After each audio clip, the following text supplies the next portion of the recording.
I'm Dana Denha, and you're watching FYI. April brings out the foolish in many of us, and even more so in Ann Arbor, as one weekend and two events bring out the weird wonderfools and over-the-top art during full moon and festivals.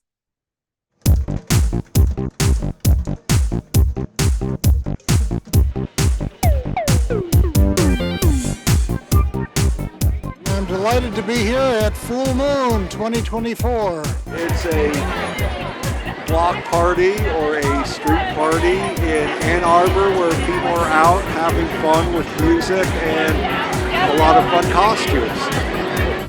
I'm just excited that it's back and revitalized.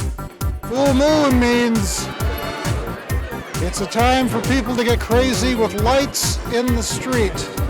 And that's exactly what I like to do. You can build whatever you want. It really encourages people to be creative and make something out of a lot of trash and junk and make it beautiful. It's harmless and fun.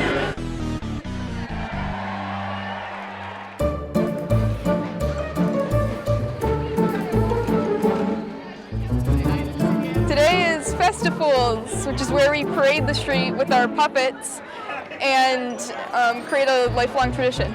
Fools, how you doing? Yeah, I mean, when you think about it, we're all fools, right? I mean, we think that we know what's going to happen tomorrow, but we don't really.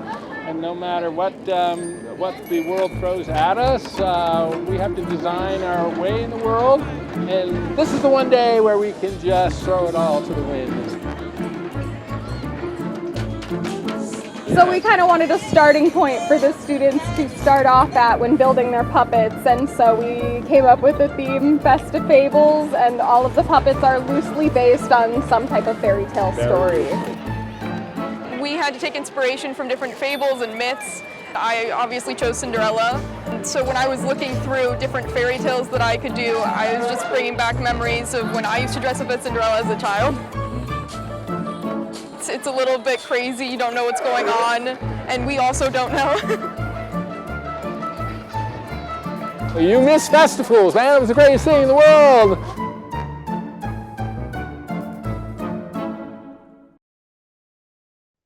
Stay tuned, and we'll be back with more in exactly 30 seconds.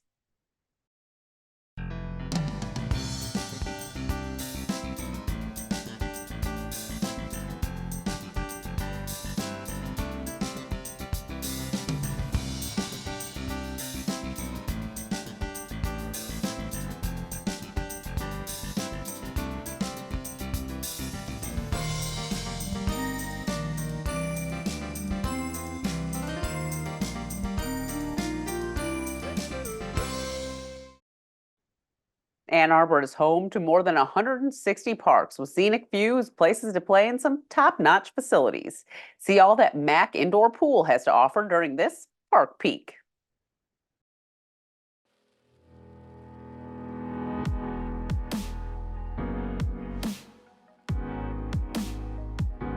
Mack Indoor Pool is the only City of Ann Arbor Parks indoor public pool and offers a variety of programs and opportunities for every swimmer.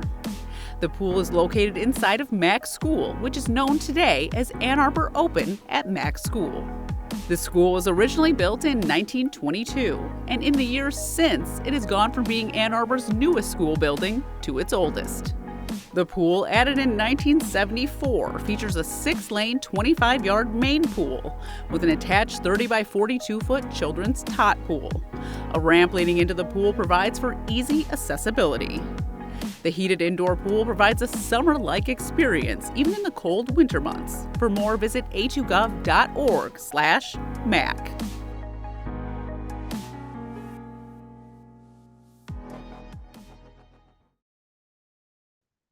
There are many chances to volunteer in Washtenaw County, but one entity requires the help of environmental stewards.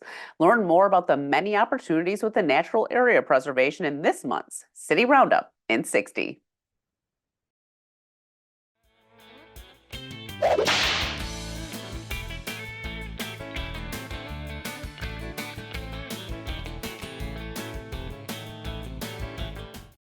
Hi, I'm Tina Stevens, volunteer and outreach coordinator with the City of Ann Arbor's Natural Area Preservation.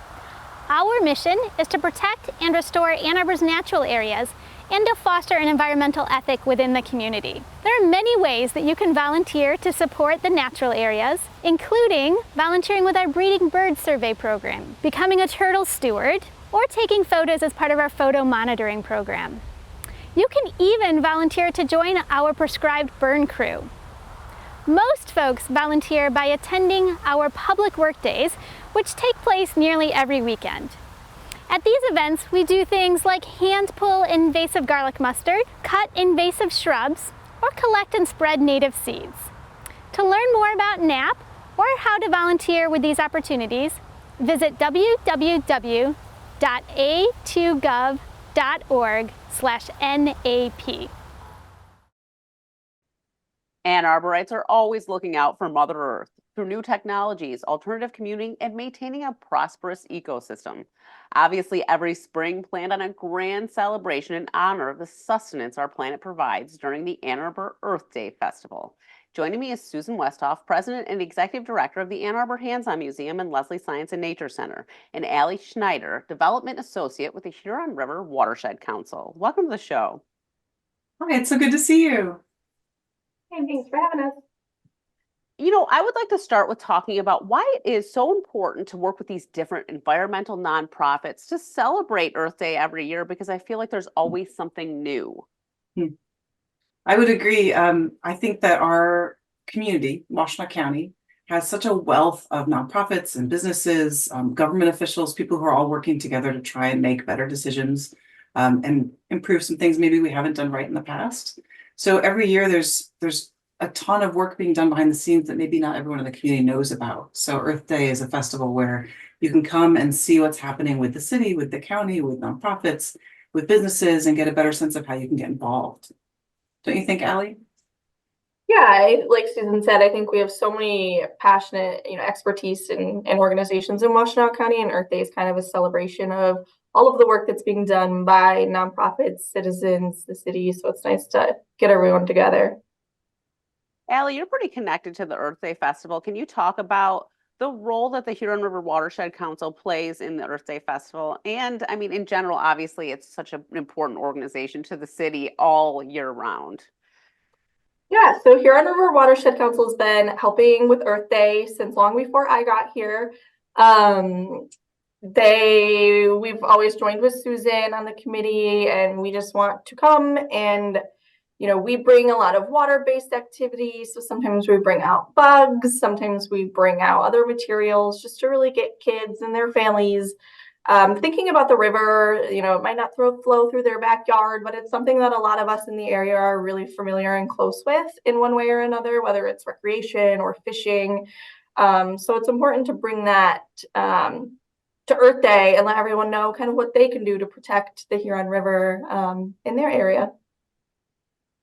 And I would like to hear from both of you possibly about this, but why is it so important for the Earth Day Festival? Because it really runs the gamut for people from like your littlest babies to like our senior citizens. It's really a celebration for everyone, and you really can learn at the Earth Day Festival.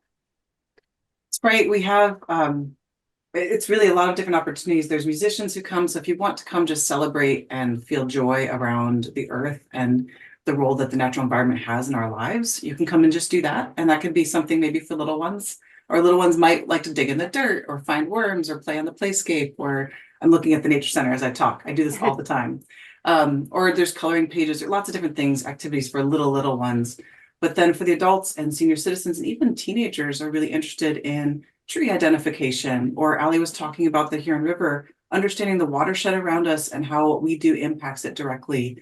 A lot of times people learn about recycling or really basic things that they can do in the environment, but they don't necessarily know what that next step is or what that next way to get involved is. So there's ways to celebrate and have fun, but also ways to learn about your direct impact within the community. We were talking before about how we always talk about the Earth Day Festival, but I feel like events like this, even for someone like me who does talk to people about things like the Earth Day Festival or the Huron River Day or whatever it might be, and I feel like when I go to these events, I learn too. I'm always learning new stuff because it is ever evolving, and Ann Arborites are always looking to see what they can do next to help Mother Earth. It's true. I think that we always find, Allie, I don't know how much you get to walk around the festival, but I always find like when I stop at the booths, I learn new things. Last year, DNR was here and they were talking about invasive species in the Great Lakes, and they were doing a really cool presentation. I feel like I learned a ton there about sea lampreys and all sorts of things that I know a little bit about, but not really much, not enough. One of the really exciting things about working in the environmental field is that it's changing and we're learning so much every day. So these events really highlight some of the new technologies we're learning or new industry that we're exploring, and it really gives you an opportunity to continually grow, whether you work in the industry or you are just celebrating as an individual. I also like, Susan, that you mentioned the tree identification, because I'm like terrible at that stuff. Like someone will be like, what is that tree in your yard? And I'm like, I honestly have no idea. And I need to start like Google image, like reverse searching stuff so I know things. Because I like bought a house many years ago now, but it had a beautiful garden already in place. And like people be like, I love your flowers. And I do maintain them, but I never know what anything is. And I feel like now as I'm like getting a little older, I'm like, I need to know what things are. I need to like start get curious. Yeah. Right? Yeah. That's good. If you're harnessing the inner child, that curiosity. It's okay not to know. So at 1:15 on Earth Day Festival, it goes from 1 to 4. At 1:15, the Office of Sustainability from the city actually is doing a tree ID experience in the Energy House. So you can bring a photo of your tree and say, what is this? And they will help you figure out based on the bark, the shape, the leaf shape. You know, there's lots of ways to identify trees. I keep learning at the Nature Center, but I'm definitely not good at it, especially in the wintertime. My gosh. It's so hard. Yeah, when you don't have a leaf to look at. Give me a leaf at least. Yeah. But that's one of the many things you can do is come talk with experts, people, like Allie said, people who this is what they do. It's their world. They know everything to know about gardens or native plants or invasive species or watersheds. These are the experts to talk to. Many years ago, Leslie Science and Nature Center became the host of the Ann Arbor Earth Day Festival. And I can't even remember. I think it used to be at WCC. That's right. Yeah. Okay. So we used to be at WCC, but I just can't even imagine it being anywhere else. And why do you both feel like this is just the perfect backdrop in Ann Arbor to celebrate the Earth? For me, I have a bit of a personal connection to HRW or to Leslie. I worked there. It kind of jump-started my career in the environment, working with Susan and the rest of the staff over at Leslie. And so to me, it just feels like the quintessential place to celebrate the Earth in Ann Arbor. It feels like there's a real sense of community tied around Leslie and the center and the grounds there. And so I think it's just a really special place to host the event. A lot of families here have kids who are now adults who have gone to camp there or taken a program there or just taken a walk in the woods. So I think people from young new toddlers to some of our older folks have special memories of Leslie and Black Pond. I would agree with that. You said that so well. I should let you talk to me all the time. I know I do. And it's funny, the committee's talked about, do we want to move it around? Accessibility is important to all of us. And it is Ann Arbor's community Earth Day Festival, right? It's not Leslie's. And we may explore that. We may explore going to other city parks or explore county parks. Are there places that we think that we could provide different access to this festival and make sure everyone can come? I do, of course, love having it here. I think that it has a legacy now at this point in the community, and it means a lot. It's a real honor to host it. Do you guys want to talk about maybe some of the exhibitors that you have lined up? I mean, Earth Day really is close, right? It's the 21st of April. Right. The festival's the 21st, and the official Earth Day is Monday, the 22nd. So the committee always looks at the date and tries to figure out the Sunday that's either before or after.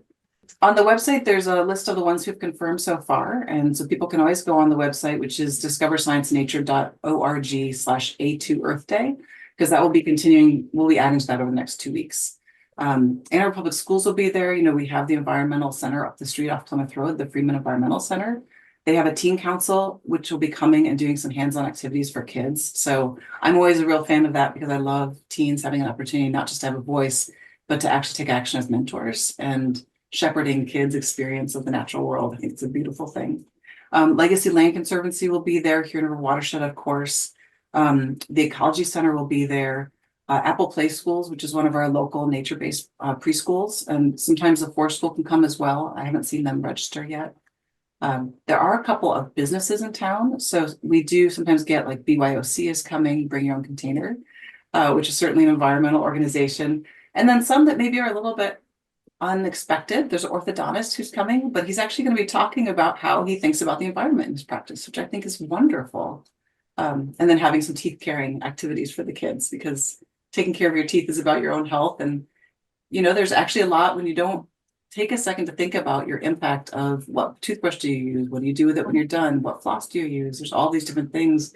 They all have a ripple effect. So the committee talked about, do we let these other groups come in? And we decided actually, yes, if they have an environmental message, let's allow them an opportunity to talk about that and ask questions, answer questions from the community. Yeah, it's interesting. I wouldn't have thought about a dentist, but when you do think about it, like if you weren't taking care of your oral hygiene, you would need more dental work done, which would then cause more waste in the end too. It's That's not true. just the toothbrush you pick. It's really about taking care of your teeth all around. Yeah. Yeah, that holistic consideration. And then outside of that, we have some gardening groups as well. So as people like yourself, if you have a home or you have an apartment, or maybe you're doing community gardening through Project Grow or another community garden source, there are some gardening groups talking about how you amend your soil, what sort of plants you put in. The Nature Center, of course, will talk about and have some presentations around wildlife and what wildlife you're caring for with the plants that you put in. And maybe if you want to keep your deer away, we can talk a little bit about that too, because of course your plants are going to be loved by deer no matter what you put in. Oh, that's for sure. Allie, did you want to add anything? Not necessarily an exhibitor, but also Washtenaw Dairy is going to be there. And while they're not an exhibitor, they have really strong commitment to our zero waste event. Both at our event and at their store, they try to be really environmentally conscious, and they're a crowd favorite. So we're really excited to have them continue to support the festival. Well, Absolutely. I think, yeah, a lot of, or all pretty much events that are city sanctioned seem to be zero waste events, but part of that is also on the shoulders of the people going to the events, right? So we do ask all of the people that are attending, both from the exhibitor side to if we have food vendors or any musicians or anybody, to be conscious of the zero waste event. And that does require them to put some work into and some thought into what their display tables are going to be. And I get a lot of feedback that they enjoy kind of that pause to really reflect on what their message is and what they're bringing. And it helps them, remain committed to the zero waste broader than just these events. It kind of helps shapes their whole organization. What about some just activities for the kiddies? You know, the kids always want to do some fun stuff. I know 2 years ago when we were there, we had a drum circle. Obviously, the all species parade is always a part of it. Absolutely, yes. The All Species Parade is a crowd favorite. So that'll be at 2:00, and that is an opportunity for kids and adults, right? Adults can dress up too, with a tail or ears or whatever their favorite animal is, and march around the site and bang on drums and different percussion instruments. It's adorable, it's fun, and it's really it's a moment of celebration in the festival when everyone can kind of come together and walk around the site. Outside of that, each vendor, as Allie was just saying, will have different activities, thinking of zero waste in mind, but they might have different take-home activities. Some have seeds that you can plant or different take-home items that you might put in your garden. We do have a giveaway as well that Allie can speak to that people can take home if they're interested. And then we're really excited as a site, as a host site, that the Nature Playscape has a new element that will be opening with our Earth Day Festival, which is our water play exhibit. So that will be open and activated as a play area for the kids as well. Oh, how exciting. That's the one reason to go right there. Yeah, hopefully it'll be nice and warm. That's my goal.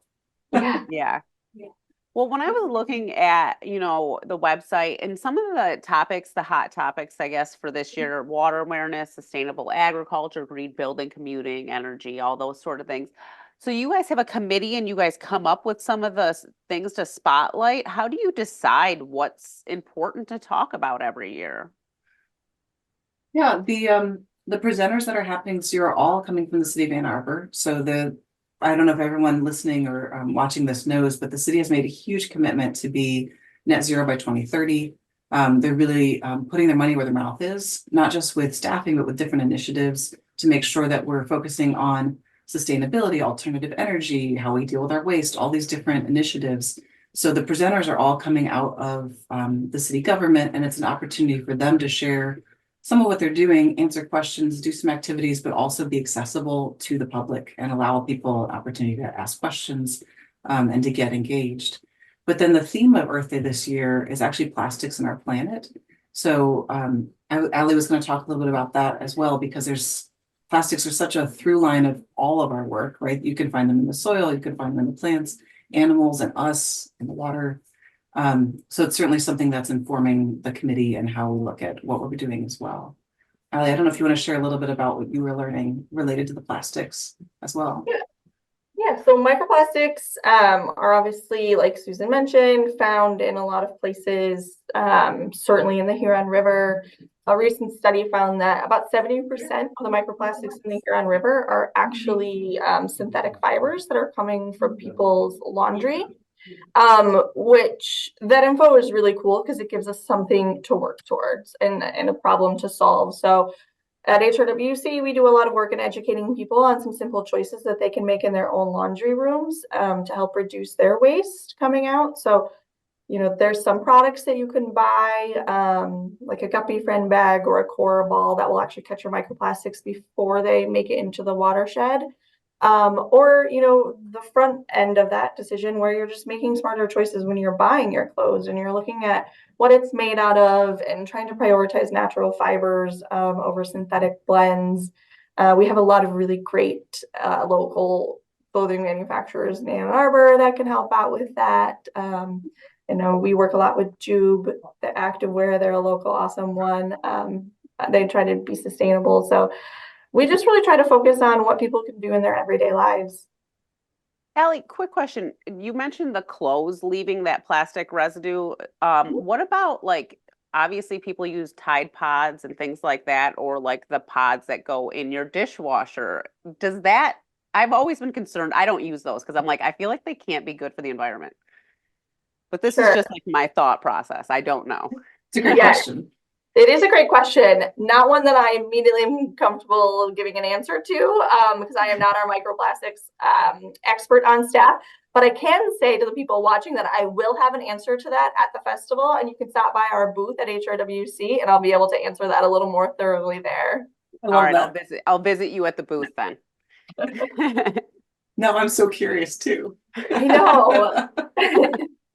I just feel like, I mean, like it's got like an additional plastic thing on it where like the other ones are just liquid going into your thing. So that's why I've never switched, because I'm like, I feel like straight liquid's got to be better than adding a little plastic piece to it. But we'll get there at the festival. We'll figure it out. Before we go, a couple more questions. Do you need volunteers still? We do. So on the website, there's a sign up for volunteers. We have a couple different groups that have volunteered already, which is wonderful, but we can always use more volunteers to help. Lots of people will drive, of course, so we need help with parking. I will encourage right now people to take the bus, walk, bike if you can, every day, but certainly on Earth Day. But then we always need volunteers just helping set up all those different activities and booths and stations, helping direct people as they're here to all the different places so they're not missing anything, and then helping clean up. Okay, yeah. Well, before we go, why don't you each tell people why you personally feel like this celebration of Earth is can't miss every year? I always walk away feeling completely, exhausted because I've worked, 15 hours or whatever the crazy day is, but inspired. I love seeing our community come together. It's people from all walks of life coming together, as you mentioned, all ages, and they're not just having fun, they're walking away feeling empowered to do something. And that to me is a really awesome experience. Yeah, I agree with that. It is a really inspiring event. And for me, it really reinforces the sense of community here in Ann Arbor, and that we're all kind of in this problem solving state together. And we're all working towards this same goal. And so it's nice to kind of look around and see some people that you can consider allies and you can connect with, and hopefully make a friend or two, or see some new faces or some old friends, and kind of have a really just nice day together. Well, thank you both for being on the show and telling us about the 2024 Earth Day Festival. Thank you for having us. Yeah, thank you. For more on this and other programs, visit a2gov.org/CTN. Visit youtube.com/CTN Ann Arbor to see all that we have to offer. And remember to like, subscribe, and ring that notification. Thanks for watching, and tune in next time to FYI.